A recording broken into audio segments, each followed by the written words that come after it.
बिस्मिल्लाहिर्रहमानिर्रहीम। जज़ाकल्लाह। कारी अकबर मालिक साहब हमारे साथ मौजूद थे और तमाम नाज़रीन जो देख रहे हैं उनको अस्सलाम वालेकुम। एक बार फिर हम आपके साथ मौजूद हैं इरफान रमज़ान GTV न्यूज़ की स्पेशल रमज़ान ट्रांसमिशन में। बहुत ज़रूरी है कि हम एक दूसरे का ख्याल रखें। अल्लाह ताला ने इंसान को पैदा किया है और उसके ऊपर कोई ना कोई ज़िम्मेदारी ज़रूर डाली है और ये ज़िम्मेदारी हमें समझना बहुत ज़रूरी है कि हम किस मकसद के लिए यहाँ पर आए हैं। क्या हम सिर्फ अपने लिए माल जमा करने आए हैं या हम दूसरों को दिखाने के लिए आए हैं कि आज हमने कौन सा ब्रांड पहना हुआ है और आज हमने कौन से ब्रांड की गाड़ी में घूम रहे हैं और बच्चों को कोई तमीज़ और तहज़ीब नहीं सिखाई जा रही। कल भी मैं एक जगह से गुज़र रही थी तो वहाँ पे मैंने देखा कि एक यंग बच्चा, बहुत ही यंग, अराउंड 16 होगा, अभी उसका ID कार्ड भी नहीं बना होगा, वो अपनी बड़ी हाइलक्स में जा रहा था और बहुत तेज़ी से ड्राइव कर रहा था, उसको राइट लेफ़्ट का कुछ नहीं पता था। अब ऐसे वालिदैन अपने बच्चों को गाड़ी तो देते हैं और जिस जगह पे वो जाकर रुका मैंने घर भी देखा, अच्छा खासा ठीक ठाक घर उसका बना हुआ था। तो मैं सिर्फ ये सोच रही थी कि यहाँ पर बच्चों को क्या तरबियत नहीं दी जा रही और ये कैसे माँ बाप हैं, क्या उनको भी तरबियत नहीं दी गई कि वो बच्चे को इस तरह से गाड़ी दे दी और इतने यंग बच्चे को जिस तरह से भी वो गाड़ी चलाए। यहाँ पे कहने का मकसद ये है कि जब आपके पास बहुत ज़्यादा मालो दौलत आ जाता है तब भी आप बिल्कुल भूल जाते हैं कि आपने बच्चे की तरबियत कैसी करनी है। और कई लोग ऐसे हैं जो बहुत अच्छी तरबियत भी दे रहे हैं, हम हर एक को ब्लेम नहीं करते, लेकिन हम बात उनके लिए कर रहे हैं जो अपने बच्चों को तरबियत सही नहीं दे पा रहे।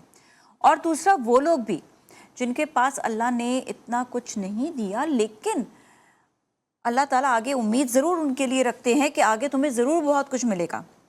तो क्या आपने एफ़र्ट की अपने लिए? क्या आपने बच्चों को अच्छी तरबियत दी, अच्छी तालीम दी? ये आपके ऊपर रिस्पॉन्सिबिलिटी है कि आपके कितने बच्चे हैं और आपने उन बच्चों को किस तरह से तालीम और तरबियत उनको देनी है।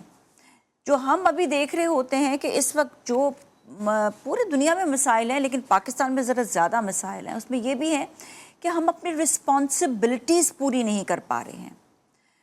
औलाद पैदा ज़रूर करते हैं, कहा भी जाता है ज़्यादा मुसलमान पैदा करें, लेकिन क्या आपने उनको मुसलमान होने के नाते उनको प्रॉपर कुरानी तालीम दी? क्या उनको बताया कि हमने किस तरह से अपनी ज़िंदगी गुजारनी है? क्या आपने उनको बताया कि आपके क्या क्या असूल हैं, एक शहरी ज़िम्मेदारी क्या है, आपके ऊपर रिस्पॉन्सिबिलिटी एक दूसरे इंसान की कितनी बड़ी है? तो ये रिस्पॉन्सिबिलिटी बताना बहुत ज़रूरी है। आप चाहे अल्लाह ने आपको अपना ख़ुद का मकाम दिया हो, ख़ुद का बिज़नेस दिया हो, या आप किसी के यहाँ पे काम करें, हर एक की अपनी अपनी रिस्पॉन्सिबिलिटीज़ हैं। बेसिकली सारा मामला आता है पेट का ही कि आपने अपने जो खाना पीना रहना सहना ये कैसा आपने रखना है। तो जो हम कहते हैं ना बार बार के मटीरियलिस्टिक दुनिया, वो यहाँ पर हम ज़्यादातर देख रहे होते हैं। बाहर के ममालिक में भी है, ये नहीं कि वहाँ पर लोग अमीर नहीं हैं, वहाँ पर अमीर हैं, लेकिन वो अमीर जो है ना वहाँ पर, वो मेजॉरिटी वहाँ पर ज़्यादातर हैं ही वो लोग जो जेन्युइनली कमाते हैं। हमारे यहाँ पर जो प्रॉब्लम भी आ जाता है कि हमारे यहाँ पे बहुत मिक्स प्लेट बन चुका है। एक वो जो सफ़ेद पोश है, जो सही तरीके से कमा रहा है, ईमानदारी से कमा रहा है, एक वो जो कहीं ना कहीं से कोई ना कोई करप्शन करके जो है वो आगे बढ़ रहा होता है।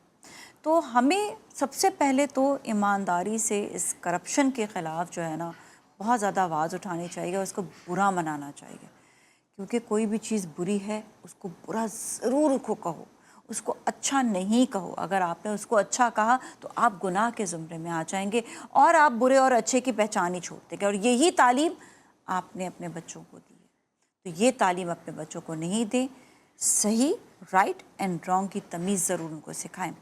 यहाँ पर मैं एक हदीस शरीफ बयान करूँगी। रसूलुल्लाह सल्लल्लाहु अलैहि वसल्लम ने फरमाया, मेरी उम्मत उस वक्त तक सलामत रहेगी जब तक वह अमानत में ख़यानत नहीं करेगी और माल को उनके मालिकों को वापस नहीं करेगी और ज़कात अदा नहीं करेगी। जब वो ऐसा करना छोड़ देंगे तो कहत और खुशहाली का सामना करेंगे। दिस इज़ वेरी सीरियस, हमें इस बात को अंडरस्टैंड करना चाहिए। इतनी खूबसूरत हदीस शरीफ है, रसूल सल्लल्लाहु अलैहि वसल्लम ने साफ साफ बयान कर दिया। यहाँ पे भी देखें, ह्यूमैनिटी की बात आ रही है, इंसानियत की बात आ रही है, एक दूसरे के माल की बात आ रही है। हम हर वक्त दूसरे के माल पे नज़र नहीं रखनी, हमने ये देखना है कि हमने ईमानदारी से कैसे आगे बढ़ना है। जिस वक्त ईमानदारी से आगे बढ़ेंगे ना, आपकी हर चीज़ बैलेंस होना शुरू हो जाएगी, सही होना शुरू हो जाएगी।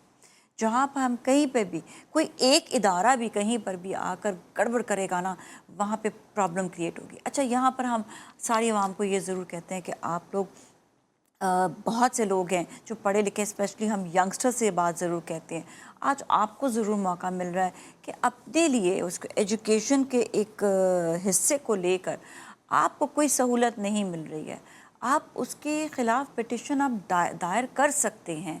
आपको ये हक़ है। मैं बार बार 19A की बात इसलिए भी करती हूँ कि ये आपको हक़ है कि आपका कहीं पर भी कोई भी प्रॉब्लम है, आप अदालत का आप साथ आप बिल्कुल लें।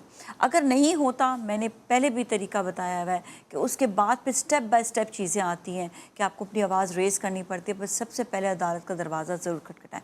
जब गिरोह बन के जाते हैं और अदालत में दरवाज़ा का बाहर खड़े होकर दरवाज़ा खटखटाना मतलब कि आपने अपने जो है केस दायर कर दिया, तो आपके लिए बहुत सारी प्रॉब्लम्स जो हैं उसमें वो दूर होना शुरू हो जाती हैं। छोटी सी एक मैं मिसाल ज़रूर दे दूँगी। एक जगह पे पार्क था, वहाँ पर बिल्डिंग बनने लगी थी। अनफॉर्चुनेट ये भी चीज़ें हो रही होती हैं, दिस इज़ वेरी सैड। तो वहाँ पर मोहल्ले वालों ने पिटिशन डाल दी और उन्होंने केस दायर कर दिया, और नेचुरली बात है, वो आवाम थी, उन्होंने केस जीता, उनका हक़ था, पार्क उनका हक़ था, और वो केस जीत गए। तो यहाँ पर आप भी इस अवेयरनेस को ज़रूर उजागर करें, एक दूसरे को भी बताएं, और जब आप ग्रो बनकर जाएंगे तो मुट्ठी बन जाएंगे। आपके सामने कोई भी नहीं इस तरह उठ खड़ा हो सकेगा। आवाम की ताकत बहुत बड़ी ताकत होती है।